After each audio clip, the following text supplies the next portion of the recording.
மாண்புமிகு முன்னாள் முதலமைச்சர் எடப்பாடி கே பழனிசாமி அவர்கள்.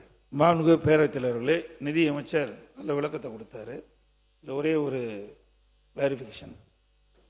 2026-27 இடைக்கால பட்ஜெட்டில் சொந்த வரி ரூபாய் 2,29,579 கோடி. 2026-27 திருத்த பட்ஜெட்டில் சொந்த வரி ரூபாய் 2,26,740 கோடி. இப்பொழுது அவர்கள் தெரிவிக்கின்ற பொழுது 1000 கோடி வருவாய் அதிகமாக வந்திருக்குது. சரக்கு சேவை வரி, பதிவுத்துறை, கனிவளம் போன்ற சீரமைப்புகளும் 15,000 கோடி கூடுதலாக சொல்றாரு. அப்படின்னா 2026 2,26,740 கோடியில் சுமார் 15,000 கோடி சேர்த்துனா திருத்த பட்ஜெட்டில் அதிகமாக வந்திருக்கணும். அதை நிதியமைச்சர் விளக்குனா சரியா இருக்கும். மாண்புமிகு நிதியமைச்சர். மாண்புமிகு பேரவைத் தலைவர் அவர்களே, the opposition of the house ஒரு சார் சொன்ன மாதிரி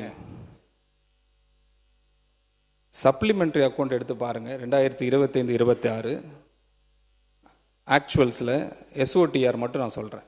1,92,493.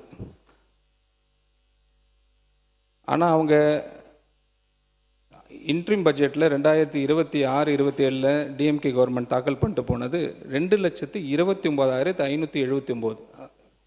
நார்மலாக 8% 7% இருந்த வளர்ச்சி லாஸ்ட் 2 இயர்ஸ் இவங்க ஒரே ஹைக்காக 19% போட்டு போயிருந்தாங்க. 19% அது ஹைலி நாட் பாசிபிள். அப்படி வர வாய்ப்பே இல்லை. ஆனால் நாங்கள் என்ன பண்ணியிருக்கிறோம், எங்களோட ப்ரொஜெக்டட் ரெவென்யூவில் இப்போ தாக்கல் பண்ண இன்ட்ரீம் ரிவைஸ் பட்ஜெட்டில் 11% ஆவரேஜாக பிஸ்னஸ் ஆஸ் யூஷுவல்னு சொல்லிட்டு நாங்கள் போட்டிருக்கோம். 11.7. அந்த அடிப்படையில் 2,14,990 கோடி அந்த அளவில் நாங்கள் போட்டிருக்கோம். இதில் நாங்கள் அடிஷ்னல் ரிசோர்ஸஸ்க்கு நாங்கள் என்ன பண்ணியிருக்கிறோம், ஒரு 5,000 கோடி ஜிஎஸ்டிலையும், இந்த 5,000 கோடி ஸ்டாம்ப்ஸ் அண்ட் ரெஜிஸ்ட்ரேஷன்லையும், மற்றும் 1,500 கோடி எக்ஸைஸ் டியூட்டிலையும், ப்ளஸ் மோட்டர் வெஹிக்கிள் டேக்ஸில் ஒரு 750 கோடியும் நாங்கள் அடிஷன் பண்ணியிருக்கிறோம். அப்போது 11,750 crore அடிஷனல் நாங்கள் கெயின் பண்ணியிருக்கோம் இந்த லாஸ்ட் 60 டேஸில். Thanks to the honourable chief minister இந்த முயற்சிகள் எடுத்ததுக்கு. அது அடிப்படையில் தான் நாங்கள் 2,26,740 சொல்கிறோம். வேறு ஒன்றும் இல்லை. இன்னும் நிறைய விஷயங்கள் இருக்குது, நிறைய டிஸ்கஷன் நான் சொல்ல விருப்பப்படுறேன். டைம் இருந்தால் சொல்கிறேன் சார்.